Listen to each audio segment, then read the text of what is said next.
You want to leave a little bit of space because we're going to add the water into the open part. You're going to want to leave a little bit of space between your pieces of meat because you're going to add the water into all the open areas. On a high heat, with the valve closed, cook for 2 minutes dry. Talk about doing it dry.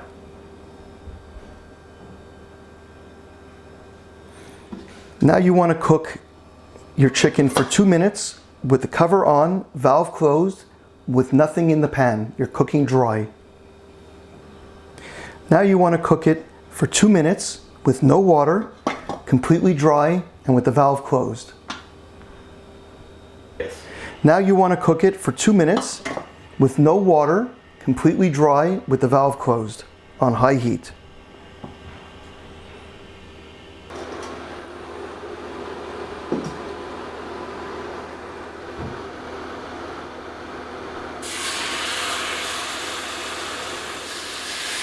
Good?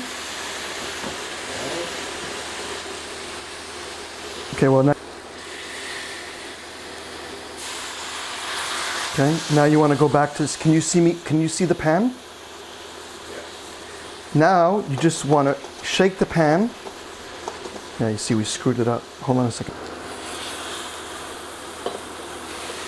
Now you want to shake the pan so the water goes everywhere. Put your cover back on,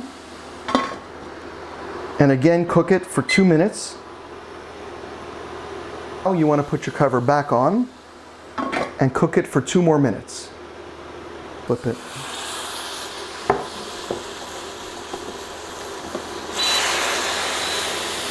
Okay? Good. We always say that in the turbo cooker you can cook with little or no oil. Here's a perfect example when we use a little bit of oil to finish each side before we flip it. Because the chicken is breaded, the sugars that are what browns the food can't come out. I add a small amount of oil with water. I create what's called an oil float, and then I shake the pan so that it goes underneath and spreads evenly.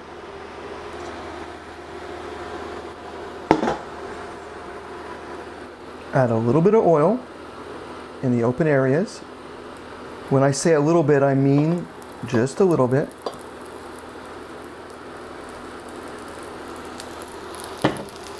Add a little bit of water with it. That's creating an oil float. Shake the pan.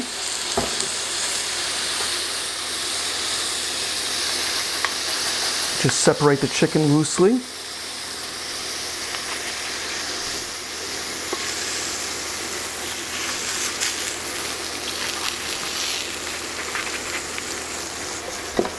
So,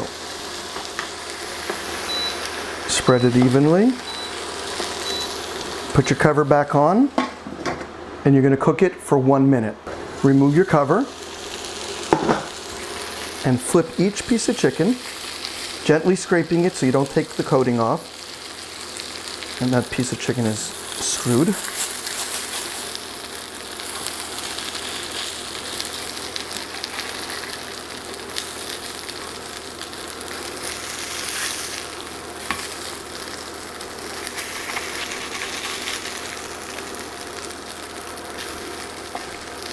Something's not good here. Okay, forget it. We'll get it in the We'll get it in the next sequence. Okay. Keep going. Nope.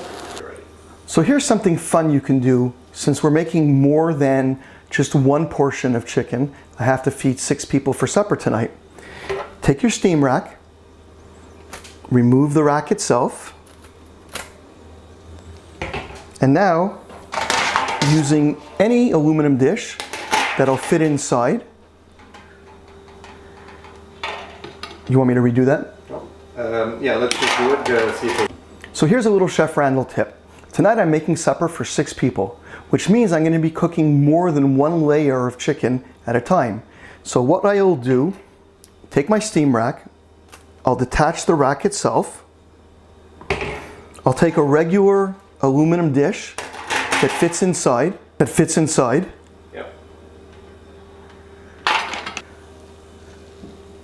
And now I'll take each piece of chicken,